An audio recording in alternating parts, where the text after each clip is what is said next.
Hi, I'm Bill Paul. Welcome to my journey from 2-week loans to debt freedom. Robert Kiyosaki said, "The number one obstacle to building wealth is taxes." And that's usually true. But as a marriage and family therapist, the number one obstacle I've found in life is financial abuse. When I worked for the debt collection agency, a man called in desperate. He was about to buy a house, but he couldn't get the loan because there was a credit card with his ex-wife's name on it, and she had run it up really high and wasn't even making payments on, so it was really behind. And it had ruined his credit. Well, he had the money to pay it off, but he wanted to make sure it would be reported to the credit agencies right away so he could buy his house. And the company was telling him it would take a month before they could report it. One of my clients said that she could spend any amount of money, and it was her husband's job to cover the amount and even get a second or third job if necessary. Well, that marriage didn't last. Another one of my clients spent every penny and refused to save any money. Another couple, one of them said, "What's mine is mine and what's yours is mine." Another couple, a woman received child support for years but didn't tell her husband she was receiving it. He only found out about it after they divorced, and her bank statements were mistakenly forwarded to him. Another client was a prescription medication addict and spent $400 to $500 a month on addictive medication like Ativan and Xanax.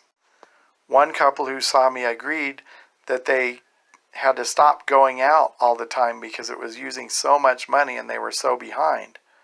Well, unbeknownst to one of them, the other was still going out almost every day with friends or with parents. One of my couples, one of them told the other, "You have to have my name on your bank account," but didn't have the other's name on their bank account. An older couple separated, and one of them came out of retirement at 70 years old, went back to work, spent the bare minimum on living expenses, and sent all of the other money to the other person. One person came from a poor background and married another person from a rich background. The person from the rich background wanted to live at the same level and wanted the person from the poor background get 2 or 3 jobs just to cover expenses and keep the other person at the same level of living that the other person was used to. A step-parent whose mother had died and willed a large amount of money to the step-parent was asked by their spouse to use the inheritance money to help fight the custody battle for the stepchild. And the step-parent ended up using all of that inheritance, and it still wasn't enough. They ended up selling all of their belongings of any value just to cover the lawyer's fees. Another step-parent supported a child, paying lots of money for braces and other things that weren't covered by insurance, but then got divorced and was not allowed any visitation. A victim of domestic violence left the abusive partner and was given a brand new car by a new partner, then went back to the abusive partner but kept the car. A person rode their bike to work in negative 20-degree wind chill rather than borrowing money to fix the car. Then the person's partner proceeded to borrow money for frivolous spending at the same time. A person got married and had the partner add the person's children to the will, then asked the partner to remove the partner's children from the same will. A person inherited a house from the person's late mother. The partner asked the person to include the partner's name on the house.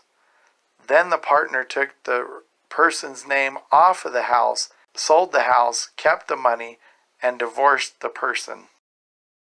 A person who was dying made a list of items to give to the children and gave it to the spouse. Later, the spouse remarried, and the spouse's new partner found the list and destroyed it, took all of the items on the list and sold them for a fraction of what they were worth, effectively ignoring the person's final wishes. An addict moved in with the addict's wealthy elderly parents, drained their retirement and life savings accounts, sold their cars, refinanced their house, and spent about $90,000 on addiction, and at the same time got a stay-away order against all the other children to keep them from stopping the addict from doing all of this. A person got married and immediately asked the new partner to pay off $40,000 in student loans. Asked the person to care for children from a previous marriage. Asked for lavish vacations. And after all of that, asked for $40,000 more dollars. And right after getting the second $40,000, served divorce papers. A person told the person's elderly mother to put the mother's house in the person's name so that the house could be refinanced, saying that they would put it back into the mother's name afterwards. After it was refinanced, the person kept the house and kicked the person's own mother out.